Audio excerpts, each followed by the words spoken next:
my father's walked this journey with me in terms of all my rugby journeys and stories, and he's been involved and supported me through thick and thin, which I'm very fortunate for. But there's a couple of stories which I want to share with you. That one of them is the hunting story. And about 10 years old, living in Mafeking, and my mate and I, Billy Petzer, said to my father, look, we'd love to go hunting, shooting guinea fowl or pheasants or what have you. And my father, I mean, we're not big hunters, so he was like, okay, he had a shotgun, so he decided, right, let's go. So we went out to one of the chicken farms, and we were walking around, and we shot targets, and we were having fun, and the bush was really thick, and then we heard some birds, so my father was like, hey guys, you guys walk around there, and you chase the birds, and when they fly up, you'll have a shot. So anyway, Billy and I walked around there. Billy was about 10 meters away from me, and we're chasing the birds, and the birds flew up, and boom, we hear the shot. But one of the pellets actually ricocheted off of something and went into Billy's, just above his knee. But Billy went down. It was like, man down, I'm hit. It was like something out of Saving Private Ryan. It was like, and I was like, Dad, you shot Billy. And I can just, my father dropped the gun, and he was like, when you shoot someone's son, and Billy's lying there, I'm hit, man down. So anyway, we had to carry Billy to the nearest chicken farm where my father could remove the pellet, clean it, and put a bandage on. But now Billy's father is an SADF pilot, back in the day. And now you imagine the whole trip back home, you've got to tell someone that you've shot their kid. So I think my father, you could just see in his head, he was going through this whole thing, and Billy's on the back seat really milking it. So we arrived there, and first thing he says, look, I'm sorry, I shot your child. And his response was, what did the little shit do? So anyway, the next day at school, Billy had crutches on, and he was really milking it. And my poor father, when he came to drop me off at school, all the kids were like, oh, he shot Billy. So, from there on, I think everyone was very scared of my father, he might shoot you. I think the moral of the story is chicken farmers should never try to shoot birds.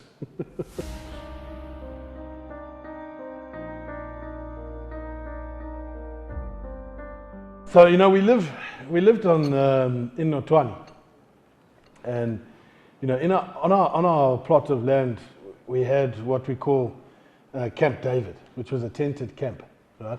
Now they were busy retiling the house, so my parents had to move outside into Camp David, while they tiled the bedroom. Now my mother, loves animals, so there's plenty. I mean, I think we had 14 cats, 8 dogs, wherever my mother went, they followed.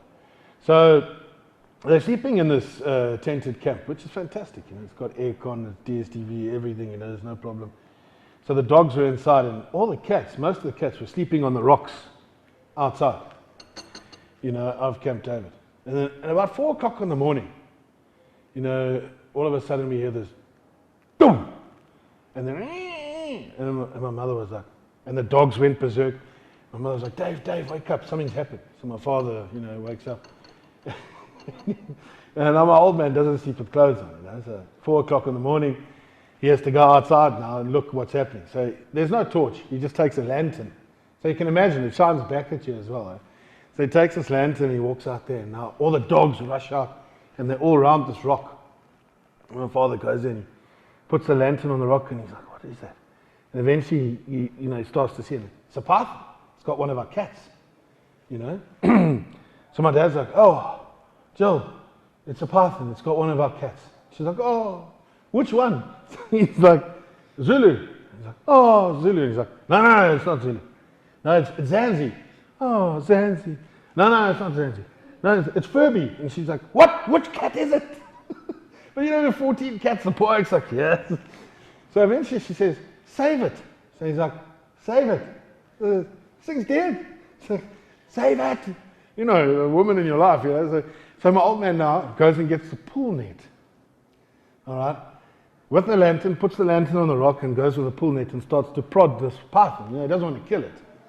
Starts to prod it. And next minute, this python just spits the cat out and just comes straight over the rock at the old man. You remember, he's naked. So all he does is just fall on the ground and just grab his knife. But as he's lying there, this python's going past him, and he's standing up, and it's still going past him, right? 4 meter past him, right? So he comes inside, he's like, Gareth, wake up, wake up. There's a snake. And I was also at that age, I was like, hey, what time is it? 4 in the morning. I was like, wake me up at 9, then I'll come look at a snake. I'm not going to come up there now. But you know, that python lived under under our vegetable garden in these old drains, irrigation drains. And you know, the one day the garden boy came to my sister and said, Nocha, Nocha. You know, in Botswana, bro, when you say Nocha, it's the next minute the whole farm, all the people were there. But he says, no, it's a small one. But you know, a python's tail is like very small and thin. But when my sister got out there, this python had come out, and it was the same guy. So she phoned Mokolodi. Mokolodi came down and caught this python, you know, and took it to Mokolodi. So we thought we'd go visit this python, you know, that had killed our cats and, I mean, monkeys and everything. It lived there for years. I mean, it's massive. 4 meters long. So we get there, and it's in the office at Mokolodi. So the guy's holding the head. So my father starts to stroke the python, like this, you know. And I'm like, I'm not touching that thing. And then the guy lets go of the head, but my father doesn't see that. But like, he looks at me, and he can see in my face, I was like, And he, like, you know that thing where you stop, you stop stroking, you just like, you can feel something watching you, and he turns his head, and there's this python just looking at him like. And I can honestly say my father, yeah, he definitely shat himself.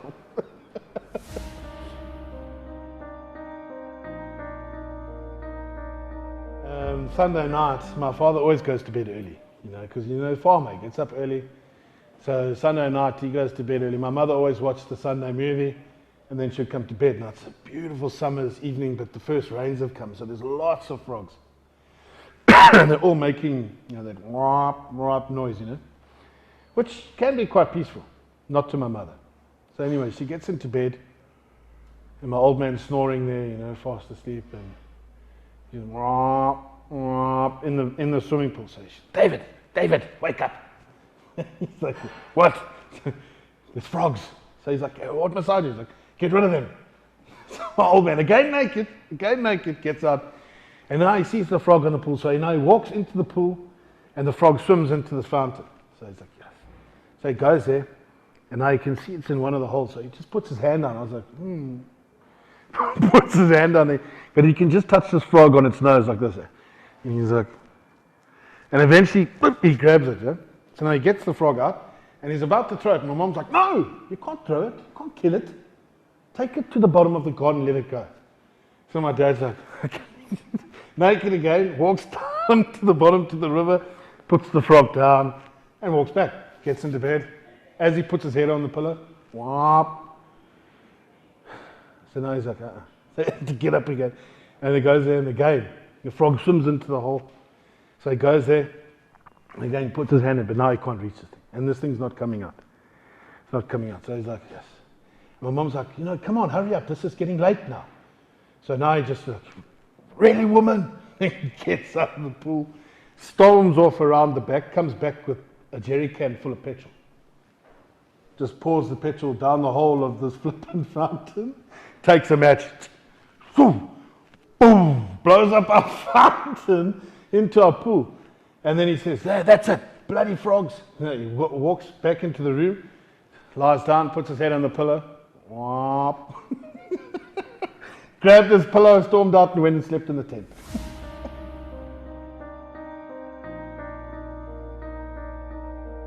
So we, as a family, often used to go as a big group up to Zim into Lake Kariba. Great holiday. You know, we used to have a houseboat with other families there. It was called Boner's Ark. And, you know, we used to love going up there. You know, the whole trip was such an adventure, you know, and this trip, it was really special because we had a lot of different parts of the family coming, so it was a really big group. So all of us kids had to sleep outside on the balcony of this houseboat, you know, so you can imagine there's just a little sort of roof over you, but there's no sides, you know. obviously safety sides, but no like walls or anything like that. So it's all open. Now, I'm prone to sleepwalking, when I get hot. So, typical, my father, it was a windy night, and, I was a big guy, about 12 years old, and he's like, no, it's cold, you must wear a jacket, and, so obviously I listened, put the jacket on, got a duvet, everything, and lying there. And, obviously it got hot. So the next minute, one of my friends wakes up, and, she looks, and I'm standing, I've climbed over the balcony, and I'm on the roof of the houseboat, at the end of it, and I'm having a wee into the water, on Lake Kariba. And she's standing, and she's like, Gareth, what are you doing? And I was like, shut up, go back to bed, and I'm fine, just like, totally dismissing it. So she ran downstairs, got my mother, which my mother then came up and, got me back and put me into bed. Thank God I didn't fall in the water. Can you imagine if I fell in the water? I mean, so then after that, my parents decided, they tied a rope around my ankle and tied me to a pole and put chairs around my bed. So to prevent me from sleepwalking. But, after Lake Kariba, we went to a place on the Zambezi River. I think it's Chirundu. And we were staying in a little sort of house there. Beautiful, on the Zambezi, fantastic. And our hippo used to come swim in the pool there. In the mornings you wake up and there's the hippo having a little swim in your pool. And they're saying that night, I got hot again. And all the parents were standing in front of the house having a braai. And the next minute, my mom heard the front door close. And she was like, Gareth. So they ran upstairs and I was gone. And I had walked into the bush into Chirundu, sleepwalking, And the next minute, I wake up from them screaming and shouting. And all I could do was just sit down and cry. I was like, where am I? Surrounded by, just bush. Luckily then, I could hear the voices and I started screaming back and whatever. But those were two funny moments of me sleepwalking in Africa.